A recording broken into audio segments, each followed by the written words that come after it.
E.L.F. Cosmetics built its empire on a shiny promise: affordable makeup, inclusive branding, and a constant buzz that made it feel like the internet's favorite beauty brand.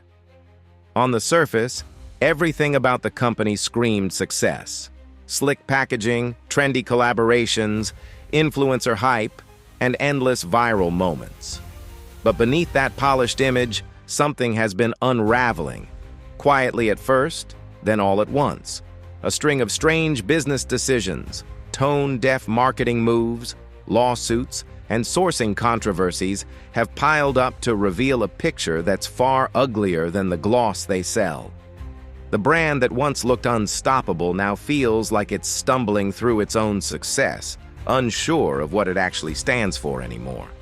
The storm really started gathering around one massive headline: E.L.F's billion-dollar deal with Hailey Bieber's skincare brand, Rhode. It was the kind of headline that makes people stop scrolling. Hailey Bieber, billionaire? Overnight, social media lit up with congratulations, comparisons to Kylie Jenner, and endless hot takes. At first glance, it seemed like E.L.F. had made a power move, investing nearly $1 billion into one of the hottest celebrity beauty lines out there. Sounded like a calculated strategy to dominate the market. But the more people looked, the more the numbers didn't add up. For starters, Rhode wasn't Hailey's solo empire. She was the face, not the architect. Behind the scenes, the brand had 3 co-founders, and the billion-dollar valuation didn't translate to $1 billion payday for her. Reports suggested that the total payout was closer to $800 million, and even that figure had to be split among partners. Then came California's taxes, slicing off another hefty portion. By the time the dust settled, her actual share was far less than what the headlines implied. Yes, it was still enough to make financial headlines, enough to pay off Justin Bieber's big debt to Scooter Braun, but not the instant billionaire moment people imagined. That led to the next question: why Rhode? With so many established and innovative beauty brands in the market, why did E.L.F. choose Hailey's line as their billion-dollar bet? Was it pure strategy, a well-timed opportunity, or a flashy distraction from deeper issues? Fans speculated endlessly. Some argued that it was a smart play to grab attention and ride Hailey's cultural relevance. Others suspected desperation, a move to quickly inject new energy into the brand. Whatever the motive, the deal tied E.L.F. and Hailey together in the public eye, which made what happened next even stranger. For a brand that usually squeezes every drop of marketing juice out of celebrity collaborations, E.L.F. went quiet. No massive Rhode campaigns, no endless Instagram stories with Hailey's face, no coordinated marketing blitz to celebrate their new billion-dollar partner. In fact, E.L.F. doesn't even follow Hailey Bieber on Instagram. They don't follow Rhode either. And that's not some they follow nobody quirk. E.L.F. follows Alicia Keys and her beauty brand. They even follow Chipotle and Dunkin' Donuts.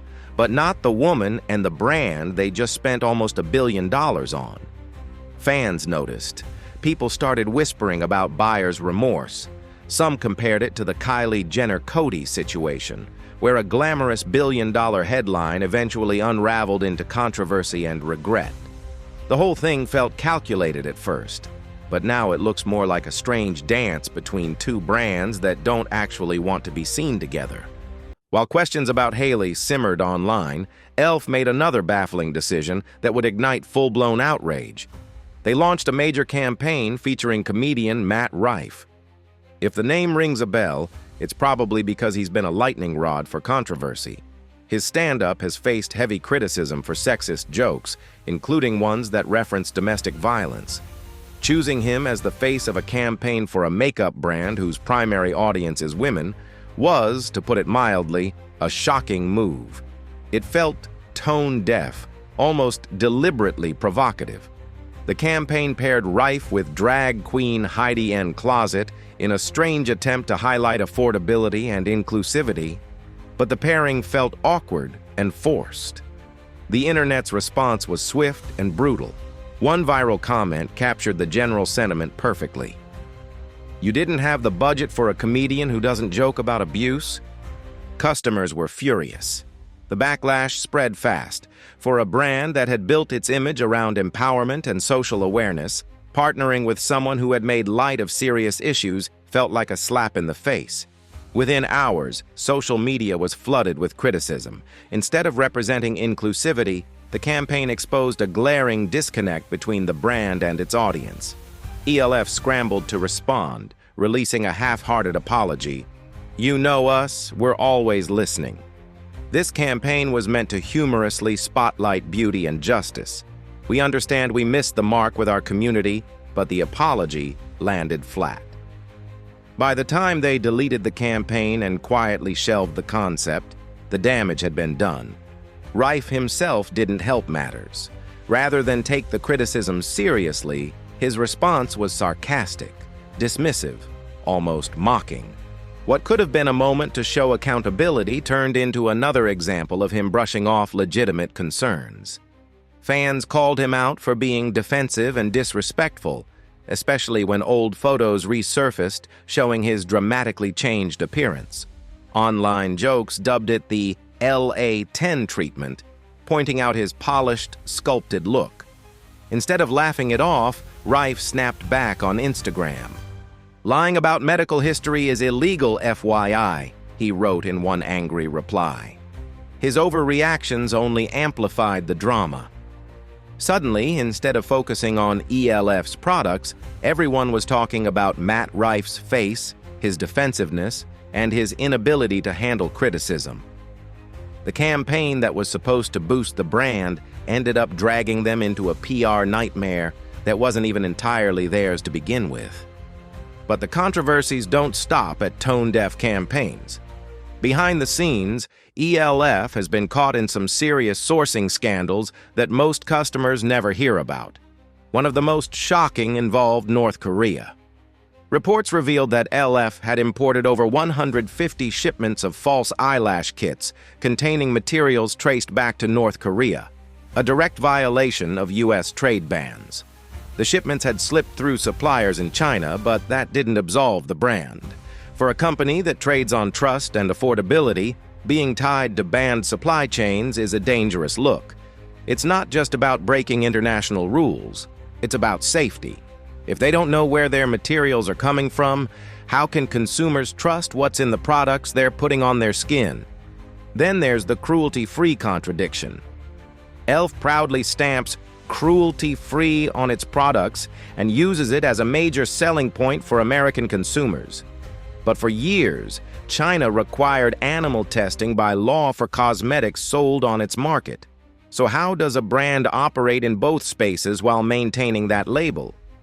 Critics have accused E.L.F. of playing both sides, promoting cruelty-free values in the West while complying with animal testing laws abroad. And then came another disturbing revelation. Government investigators discovered that dog fur was being collected and sold for use in cosmetic brushes and false eyelashes. E.L.F. wasn't directly accused of this practice, but the timing of their sudden switch to synthetic fibers in 2016 raised eyebrows. Were they making an ethical shift, or were they quietly trying to bury bad press before it exploded? The answer isn't clear, but the suspicion lingers. At the end of the day, E.L.F. is a corporation. Their priority isn't your health or safety. It's keeping costs low and margins high. That's how they attract investors. That $10 mascara sitting in a makeup bag likely costs them less than 50 cents to produce. Cheap labor, cheap materials, and aggressive markup. The affordable glam image may just be a veneer hiding a profit machine that cuts corners wherever it can. And if all of that wasn't enough, their marketing team has been on a losing streak that feels like one long, tone-deaf marathon.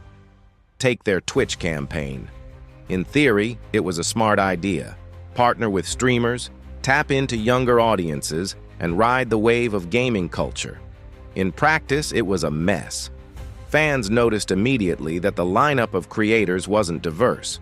Many weren't even significant names in the beauty or gaming spaces. It felt lazy, like the company had just thrown money at random influencers without thinking about representation or authenticity. Viewers called it out loudly. but E.L.F. stayed silent for weeks. By the time they finally issued an apology, the damage was done. Fans felt ignored and disappointed, accusing the company of chasing clout rather than standing for real inclusion. Then came their product placement in the Mean Girls reboot. The movie itself was already struggling to impress fans, and E.L.F.'s neon green logos and awkward lip oil promos made things worse. Instead of blending seamlessly into the film, the ads stood out like a sore thumb. Fans joked that Regina George would never use budget lip oil, and they weren't wrong. It felt cheap, clashing with the film's vibe and turning what should have been a nostalgic reboot into a 2-hour commercial.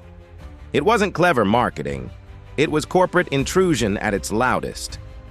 In 2024, they tried again with a corpse paint palette collaboration with Liquid Death.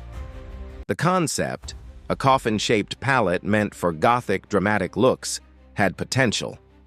But instead of sending it to goth creators, emo influencers, or makeup artists who actually use corpse paint, E.L.F. handed it to random beauty influencers with no connection to that subculture. Fans dragged the move immediately. Even influencers criticized it, pointing out how the brand ignored the actual communities that embody that aesthetic. One makeup artist who works with black metal bands said they felt snubbed. This was their lane, their culture, and E.L.F. ignored them in favor of mainstream influencers. It was another example of the brand chasing trends without understanding them. Legal trouble soon followed. In 2025, E.L.F. was hit with a class action lawsuit in California over slack fill, when packaging is designed to look fuller than it actually is. Geneva Gonzalez, the lead plaintiff, accused E.L.F. of misleading customers with oversized containers for their exfoliant and lip stain. She claimed the brand spent more money on bulky packaging than the formulas inside. If the court sides with her, it could be another significant blow to their image. Packaging tricks might seem like small details, but in an industry built on trust and perception, they matter.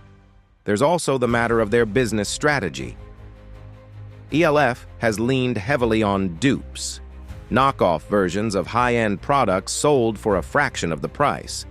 Some fans love this, saying it makes luxury makeup accessible to everyone. Others see it as a lazy shortcut, a sign that the brand prefers copying innovation instead of creating it. TikTok is flooded with E.L.F. dupe comparisons, but on Reddit, the conversation is darker. Users complain about breakouts, irritation, and shoddy packaging. Many blame cheap manufacturing and questionable supply chains. One creator documented how her skin went from clear to covered in breakouts after using E.L.F. products, only to clear up again when she stopped. Another called out flimsy pumps and half-empty bottles. As one frustrated customer put it, E.L.F. products don't do anything for me. Taken individually, any of these controversies might have blown over, but together, they paint a picture of a company that's losing its grip, the billion-dollar road deal that no one wants to talk about, the Matt Rife fiasco that exposed how out of touch their marketing team has become, the North Korea sourcing scandal that raised questions about safety and ethics, the cruelty-free contradictions, the lazy Twitch campaign, the Mean Girls embarrassment, the corpse paint misfire, the lawsuit, the dupes, the complaints. Each incident is another crack in the glossy mask E.L.F. has worn for years. The brand that once seemed like it could do no wrong now looks like it's making decisions in panic mode. Instead of strengthening their connection to their audience, they've created distance. Their silence in key moments speaks louder than their apologies. Consumers are becoming savvier, paying attention to where products come from, how brands behave, and what values they actually uphold. E.L.F. may have built its empire on social media hype, but the same platforms that elevated them are now exposing their missteps in real time. Whether this is the beginning of a downward spiral or a wake-up call remains to be seen. E.L.F. is still a major player in the beauty industry. Their products remain affordable, their distribution is massive, and their presence is undeniable. But trust, once lost, is hard to rebuild. And right now, every new controversy chips away at the foundation they've spent years constructing. The glamour is fading, and what's being revealed underneath isn't pretty.